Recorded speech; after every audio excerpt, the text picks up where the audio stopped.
Hello, everybody, and welcome back to another episode of Level Up Cleveland. This week we have with us Angel Isaac. Angel is a comedian here in Cleveland, where he was originally born. He moved to Lorain, where he currently resides in Lorain. Do a lot of your work out in Lorain area also, right? Thanks for coming on, man. I appreciate you. Thank you for the invite. So basically, I guess, you know, like when you see a lot of the interviews with the comedians that are on and stuff like that, you get asked a lot of the same questions over and over. And you're probably going to get asked a lot of those questions, but I want to change it up a little bit here and ask you some other things too, because you're involved in a lot of different things, not just comedy. But obviously the main question is, you know, what gets you interested in comedy? Were you funny when you were young? All that kind of thing. I mean, how did you, every comedian sounds like it's a little different how it begins for them, but how do you go that direction? Yeah, I love hearing everybody's backstory, you know, and mine's slightly different than most, but I've heard some similar stories. You know, my 6th grade teacher allowed me to go in front of the class and tell jokes. I had a lot of energy, and that was her way of not sending me to the office. So it was like the best thing she ever did for me.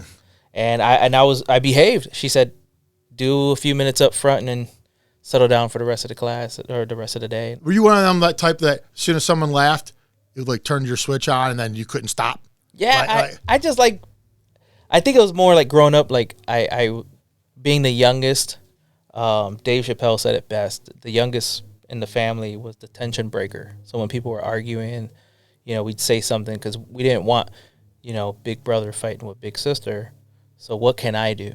You know, obviously I'm not going to pick a side or fight them both.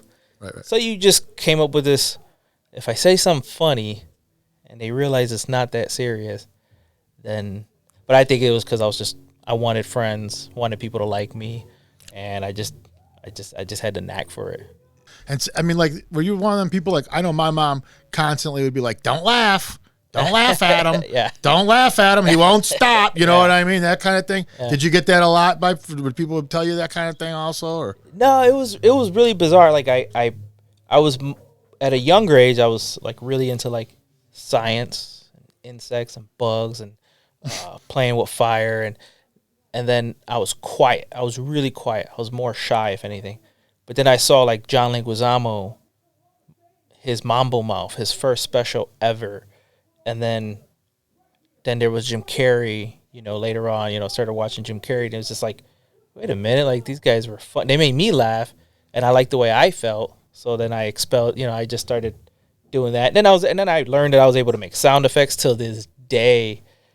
I mean, I have people from elementary school and junior high and high school like, hey, do that sound again. You know, now they want me to show their husbands or wives and their kids. And it's just so funny. It's like, wait. All right. Like what? Like what kind of sound effects can you do? There's various ones. I used to do one where like a broke down car, you know, and I don't know why my one friend just constantly, every time she sees me, she's got to pull me, but so it's like I can do like a dolphin, like a little dolphin noise, and then she's like, do the car for my kids, and it was like just little stuff. Yeah, like, and I'm like, wait, this really works, and I just went with it, you know, just being on, just telling it, but it was part of a story, you know, so it wasn't just like I'd make noises, but it was part of a story, and I bring it to life, and right, and it just went. Did you ever think about doing that, like doing like voiceover type stuff like that? Have you been involved in that kind of thing, or were you? No, I would love to. No, but I haven't.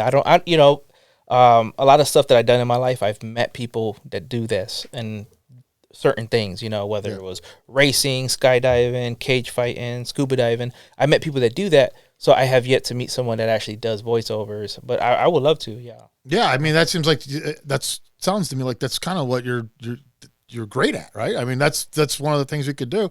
I mean, that one thing you just do at the car, there was a cartoon. What was the cartoon that was kind of like a spinoff from Scooby-Doo?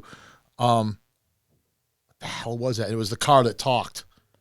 I can't remember it. Yeah. That's what it reminded me of, though. Yeah, and then like voices, you know, like I do like, hey, Kermit the Froggy, you know, it's talking about him. And, watching Full House, you know, like, hey, it's Bullwinkle, you know, when the, you know, I forget his name, but he, you know, Joey. You know, I just love, watching. I'm like, oh, he's a stand-up. He's doing all, just to be diverse, So what do you think about the scene as far as the local scene here, comedy wise? Like, is it, like you've been elsewhere, have you not? Is it different here? Is it something that this area, I mean, like the music scene here is pretty, Cleveland's always had a pretty good music scene. Yeah. What about comedy? What do you feel? I mean, is it a good scene? Is it a rising scene? Is it? Yeah, strongly. So we have more open mics now than we did when I first started. So I was only able to go like maybe 3 times a week. And the only thing is I wish the clubs, I mean, of course they're in business, so they should figure out the niche there, but I wish the bigger clubs would do open mics. You go to New York and LA, you can actually do an open mic in LA. Like, I mean, they got so many rooms, you got the Belly Room and the Main Room, and you got the Ha Ha Comedy Club. They have open mics, and there's people constantly going there. Of course, there are celebrities that drop in, so maybe that changes things. But even in New York, they have open mics, and our main clubs really don't. On the weekends, you go see a main name, or you can go to the Playhouse and catch someone. You can go to Hilarities, you can go to Improv, you can go to Funny Stop.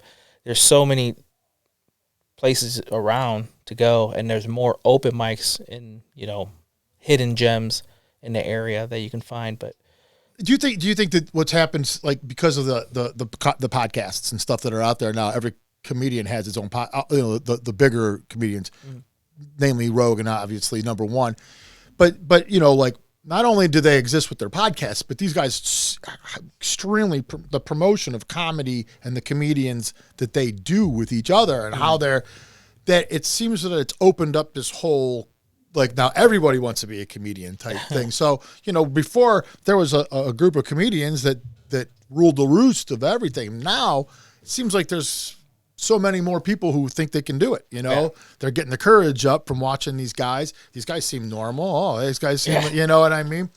Do you notice that? I mean, do you notice that it seems like there's a lot of people now, a lot more people. And when you do get to an open mic, a lot more people trying this thing, and a lot more. Oh, yeah. I like Seth Rogen's, the way he put it. He said he wanted to be a comedian until he saw a real comedian, like what it took, and he said his buddy told him, I thought I wanted to be a boxer until I got hit by a real boxer. It's just like, that's life. You just try stuff, and kudos to you. I root for everyone, but and it's one thing that really annoys me is in Cleveland. Like, I would go to Hilarities and the Improv, and I would sit at the bar, and I would just chop it up with folks, and the staff is always amazing, but sometimes I'm the only comedian there except for the ones working.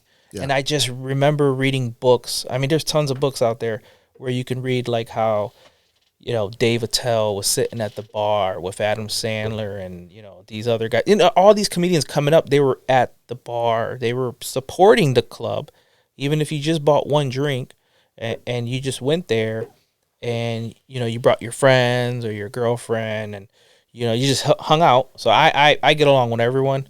I have no horror stories about any comics. That's too bad. I analyze I figure myself out. I analyze things. I know where everybody's weaknesses and strengths are.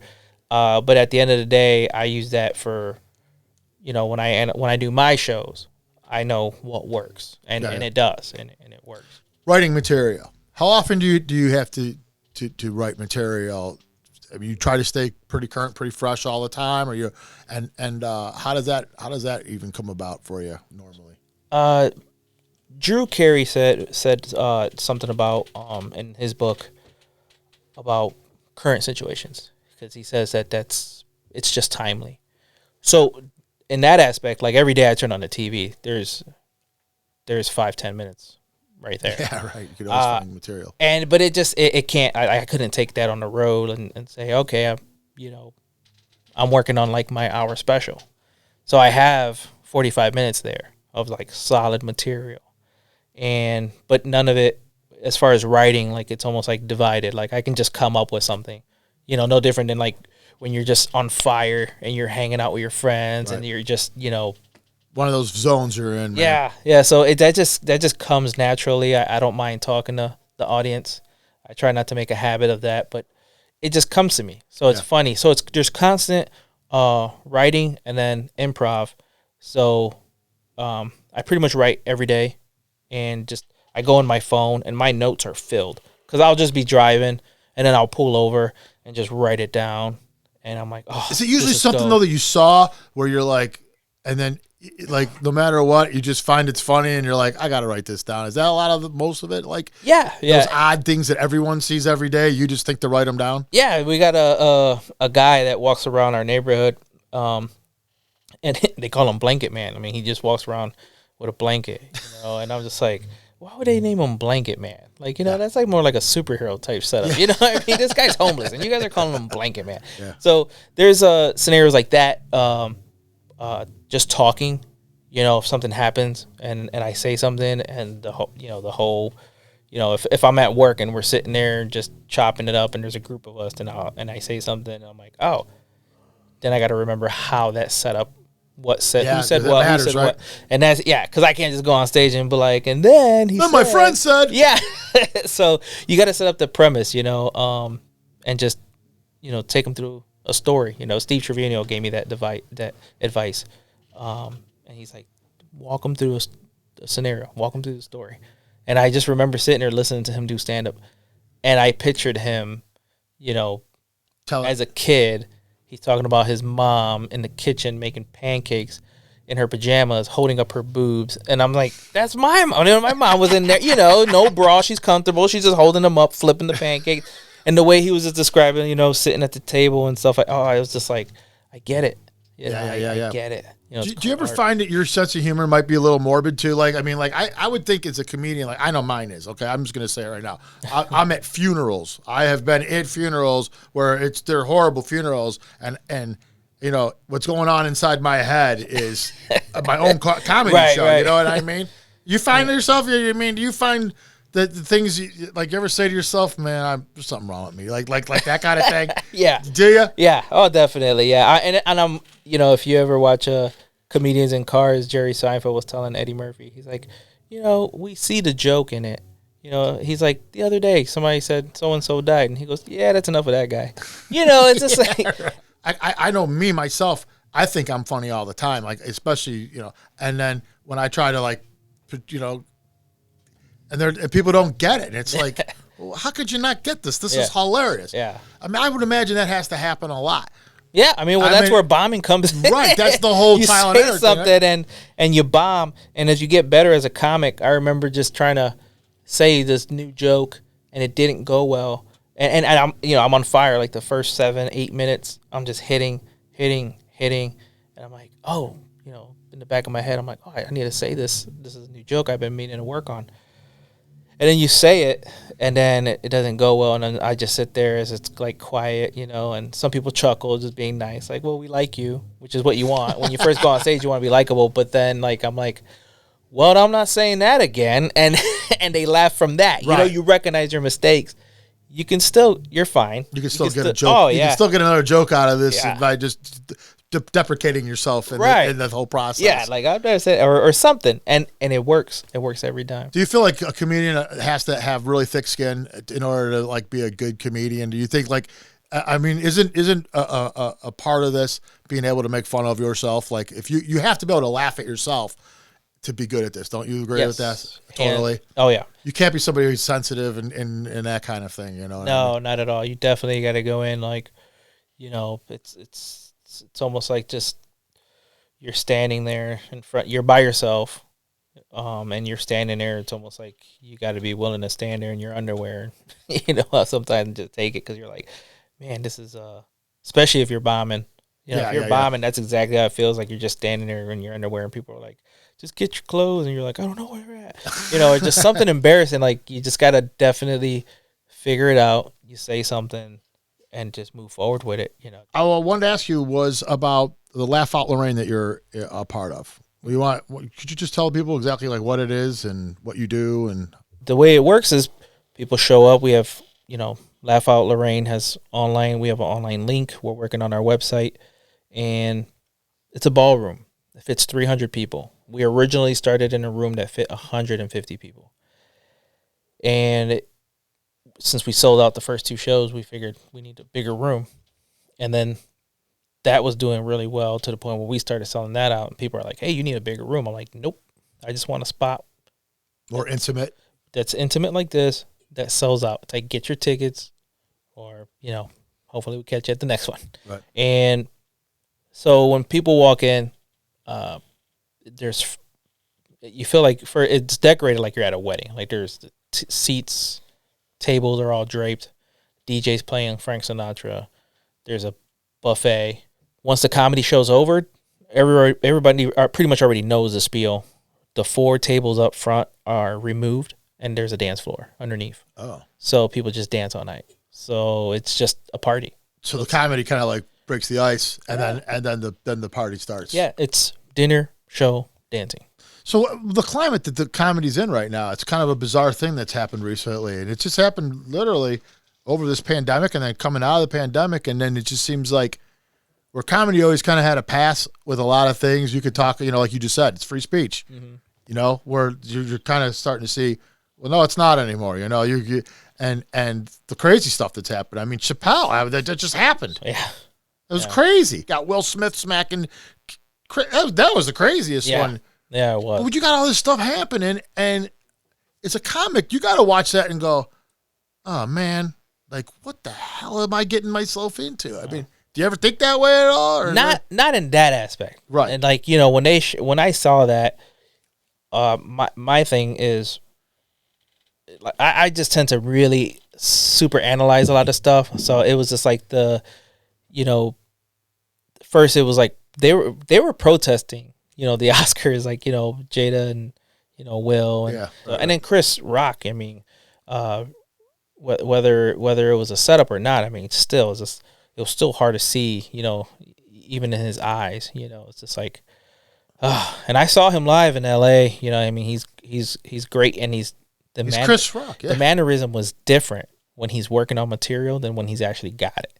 And it's so cool to watch. The Jim Gaffigan, same thing. He goes on stage with notes, and comedians are like, you shouldn't go on stage with notes. It's like, just do what works for you. Well, I mean, like, not when you're writing. I mean, is this in the back of your mind at all? Do you feel like now you got to toe some kind of line, or like there's like, well, I would have said that last year, but this year things are different, so I got to watch that. I mean, do you got to do that kind of thing, or are you kind of like just saying, you know what? I'm a comic. If I do that, I'm just literally, it's almost like trying to bunt every time you're playing. Right. It's like you can't. Right. And I don't teeter on any line. I try to find out who I am. I'm still working on, being one of the best of the best. But at the end of the day, I'm not. I don't want anyone having to feel like they're walking on eggshells. So you don't back off at all, right? I mean, like, because it seems like right now, man, it's just like you got to watch everything.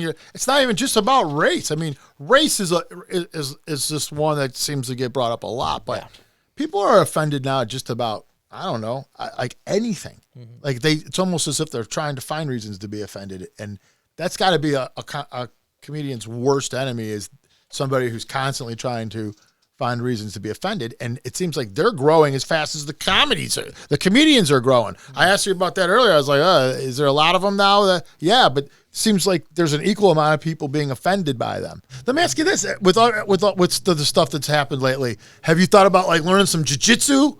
I mean, like, so that you could protect yourself up there in case, you never know at this point, right? You can just be sitting there, and the heavy set lady in the front row, she might be the one that pops up on stage and comes at you, and you got to know how to grapple a little bit with her. Yeah. You know what I mean? You might have to know. Yeah. Well, actually, I grew up boxing. I grew up doing. I had a Japanese instructor and a Chinese instructor, primarily to learn the samurai sword and the Tai Chi sword. Oh. But when it comes to hand-to-hand combat, I am very confident. Oh, cool. I'm very confident. Yeah. Oh, cool. So you don't have to worry. So that's good. Yeah, so I don't care. It could be like 20 guys, and I'll take off my belt, and it'll just be a rumble, and I'm ready. Like I'm not an aggressive guy by no means. People that tell you they see me smiling and happy all the time, and then they get surprised when they were like, "How did you do that?" It's just like I got to know how to do certain things. I love it. I loved Bruce Lee growing up. He was just one of my favorites. And then I picked up that, and then the realities of being a small guy and having these big guys try something. And then I laid them out, and it was so bizarre to see this, I'm going to get you. And then you lay them out, and it's like, please help. That, I got stories for days on stuff like that. A couple of things I want to touch on here is, aside from comedy, you're a pretty active guy. You're one of these guys that seems like, and you just was just saying how involved in some martial art type stuff, some boxing type stuff. So you're one of these guys that has a lot of energy, it sounds like. So always looking for the next thing. And the first thing that popped out when I was reading about you was stuntman type stuff, right? Yeah. So I'm trying to fucking. I mean, I would like to know, like, what have you done? I mean, have you done? I mean, seriously, that's interesting, to me. Yeah, I've done skydiving, demolition derby, cage fighting, scuba diving. Ran a few marathons and mostly 5Ks. When you say you cage fight, I mean, like literally like a professional type fight, or what? How? Yeah, it was more of an amateur at Quaker State, and it was in Sheffield, and Anderson the Spider Silva was there. Really? Yeah, it was so neat, and I did a lot of stuff for two reasons. I have a lot on video where I share it, and I can give it as a resume for doing stunts for films. But also I have it on video for my boys. So I have a 9 and a 13-year-old, and that way they can see it. And I want to tell them so they know there's nothing you can't do. So is there anything on your list right now that you're in a bucket list type thing you got going? What's next? Yeah, I'm looking to do some mountain climbing, bull riding. I would love to do the running of the bulls in Spain. Yeah, it is. I mean, not to get too crazy into this, but to be honest with you, I will tell you that in a world, if you watch the television and you watch the things that you're seeing on there, and you believe in that, it seems like it's a different world than what I actually experience out in the world. Right. Exactly. Growing up. Yeah, and I'm from Lorain. We're known as an international city. Yeah. But I'm just even saying, right now,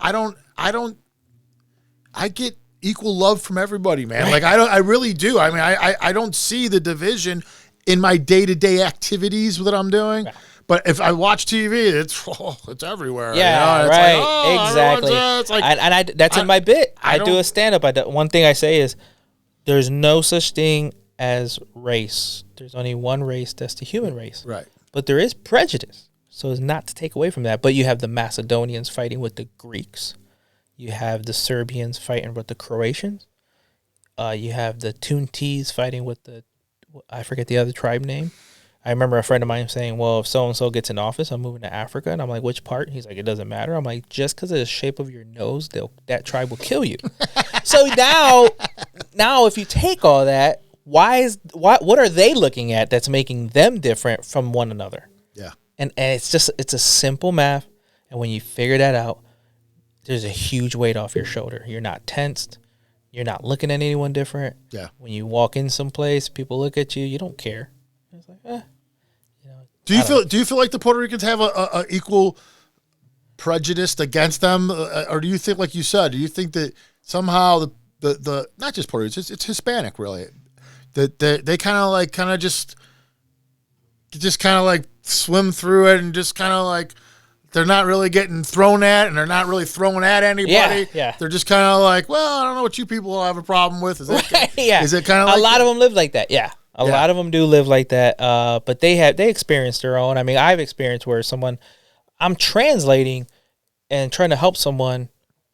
I'm communicating between the two and trying to help this Puerto Rican lady and this white gentleman. To find the answers. And then there's somebody that just so happened to walk in and they're like, talk, this is America, speak English. And obviously they're not rich in their American heritage, which, it's like, all right, bro, well then stop eating pizza because they speak Italian. Right. How far you want to go with this? So but everyone has experienced something like that, Sure. So have you ever considered like with the success of some of this, did you ever consider like a cooking show ever? You ever think about that? Is that ever even crossed your mind? Yeah, I mean, it's like Jon Favreau is one of my favorite. So for seeing him doing the Marvel movies and being an actor as well as a director, and then leading into like the cooking stuff, I love it. Yeah, I mean, I really love foods. Like I have friends, like I mentioned, Lorain International City. We have the International Festival where you can actually try different foods. I've been there. And I had soft shell crabs from the Haitians. And the rice it had a kick to it, like a little, I love spicy food. Yeah, me too. So my wife, she can do hot. I can't do hot. But you give me something spicy with flavor, that I love. And they had the soft shell crab on the rice, and it was so delicious. And I loved it. This is at Black River. Is that I went to one at Black River International Food Festival there. Black River Landing? Where they do that annually? Is that what it is? I only went to one, but yes. They every year, and then they pick. Even though everyone's there, you got the Polish, the Greeks, the Haitians, Puerto Ricans, the Mexicans, Koreans. They will highlight every year a different country. Oh, so it's really neat. So everyone's there. But they just highlight one. So like, hey, this year we're a little more of this than right. Exactly. We're doing just a little bit more here than we are there, and that's it. I mean, but other than that, it's always a great time. Yeah, I mean, like I've even thought about doing like a cooking show type thing. They're great, and people watch them. They do. Yeah, they really do watch them. I've wondered, like if you have the personality for it, I think that's all it really requires. Yeah. I mean, no one can smell the food you're cooking. Right, so right. They don't know how good it is. Yep. As long as you can keep a straight face while you're eating it and tell everybody it's delicious. Especially when you bite into it. Yeah, you're like, oh, that does look good, and let's wait and see his reaction. Yeah. So, are you got stuff coming up for the year? I mean, like, are you booked ahead? How far ahead do you book yourself into things, and how does that work out for you? The most I've been furthest out as of now was like 18 months. That was pretty neat. We're working on a December show to headline at the Funny Stop Comedy Club if everything goes well. But Laugh Out Lorraine, we would normally do 4 to 6 weeks apart. They're going under new management, so we'll be doing a monthly show. So the new owner said, we love what you're doing. Everyone in the community is buzzing about it. I don't want to take that away from you. I'm like, oh, I appreciate it. So we're hoping to renovate it. If we renovate this place, it's going to be one of the best places around. LED dance floors, lights, like the bands are going to love it. It's just going to be crazy. If we renovate this place, it's going to feel like you're walking into like Vegas or something. And this is something that's you sell tickets for it, 600 max facility. 300 if it's 300 people. Oh, 300. I thought you said 600 for some reason. No, just 300. So it's a 300 people, and you just do one show? That's it, right? You just do the one. It's not like a double. It's not like two shows or anything like that. You just do one. It lasts all night long. Yeah. And how do people get tickets for something like this? Well, we were going. We use Ticket Spice. They're a really good ticketing service. We were going through Spectrum Catering, Lorain.com, and but we're going to have the Laugh Out Lorraine website up for that, since the Spectrum was the catering company that had a lease on that the Antlers Grand Ballroom. So since the new guy's coming in, we're just going to make our own website and just say, hey, we'll direct them there to the laughoutloraine.com. So this is kind of like a public wedding reception with comedy. Right. Yes. And it's just once a month. Yeah. So it's once a month, and that's pretty neat, man. That's pretty cool. Yeah. It's so nice to see people dressed up, and then we do a show, and we almost do so far the last 3 years, every October 30th, we've done a comedy costume show, and people come out creative. They're just very creative, dressed up. I mean, it's really nice to see. We had Dr. Evil. The guy had a little mini me on his pouch, on his chest, and then the wife was, one of the, the girls that shot the boobs, the fembots, yeah, right. And it was really neat just to see everyone come out, just dressed nice and having a good time. Was that like a Halloween thing? Is that what is it? Yeah. We just call it a costume party, costume comedy party. That's what we just call it. So that way. So do you guys do that also here? Is it something that you're? Is it just this once a month thing, or do you guys have, aside from this, things like events that come up, maybe holiday related and stuff like that? Well, we're working on even a Cleveland show. We're working on finding a venue. So many people reach out to us and said, hey, and it helps us because some of the comedians are expensive, but it helps if we had them for the weekend, which they're used to working the weekend. Like if I get booked somewhere, it's Thursday through Sunday on average. So now if I can get another venue, then this will help me get bigger names because now we can do Friday, Saturday, and possibly Sunday. You know, I'm thinking Friday Cleveland, Saturday Lorain, Sunday Toledo. That's what I'm thinking. Okay. So, are you at a point yet in your career where people notice you outside of just do people walk up to you and be like, "Dude, I saw you." You get that? Yeah. It was really nice, especially in Cleveland. You know, it's so big. And I was just walking down 6th Street. I was on my way. I think I was headed to Tomo or something, and somebody just yelled, "Hey, Angel Isaac!" I thought that was so cool. I'm like, "Oh, all right." And then in my hometown, especially like police officers, I brought Michael Winslow, who played a police officer. Yeah. So all these guys came out, and like even the captain, like it was so cool. You know, it was like, "Hey, Heck yeah." and I'm like, "Oh," and I'm like, "Oh, I know you because I read the papers." So it's like, you're doing a great job. Does it get you out any tickets or anything like that? I mean, you get pulled over, they're like, "Don't worry about it." Yeah, I never worry about it. I leave clubs at night, late at night, so I never worried about it. I get pulled over, and I know they're just doing a routine checkup. Sometimes it's midnight or something, and then, "Where are you coming from?" The comedy club." What's your name?" "So and so." "I'm gonna check you out. Drive safe." "No problem." Oh, that's cool. It's just a regular routine. I know they're just checking, make sure yeah. I'm not drinking or if I got anything. So it's no big deal. They pull me over. It's no more than a minute. Cool. Well, I think that's it for us, man. Cool. We're out of time. Well, I appreciate you having me. Heck yeah, this was fun. Heck yeah, man. It's good talking to you. Hopefully I get an event in the future and then come back. We'll talk about that. Yeah, and we'll promote you actually all the stuff. So we'll be in touch. We have a website. Any guests we ever have, we constantly promote them. Everything's promoted through us. So, but thanks for coming on. Thank you.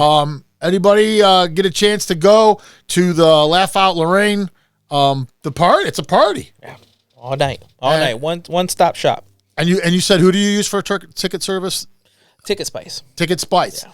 So if you guys want to check it out, man, it sounds like it's going to be a blast once a month, and you host every one of them. So yes, and we hope to have you out. Put you on the guest list. Yeah, I'd love to come out. Pat and I will come out and we'll definitely check that out, especially with a buffet and the dancing.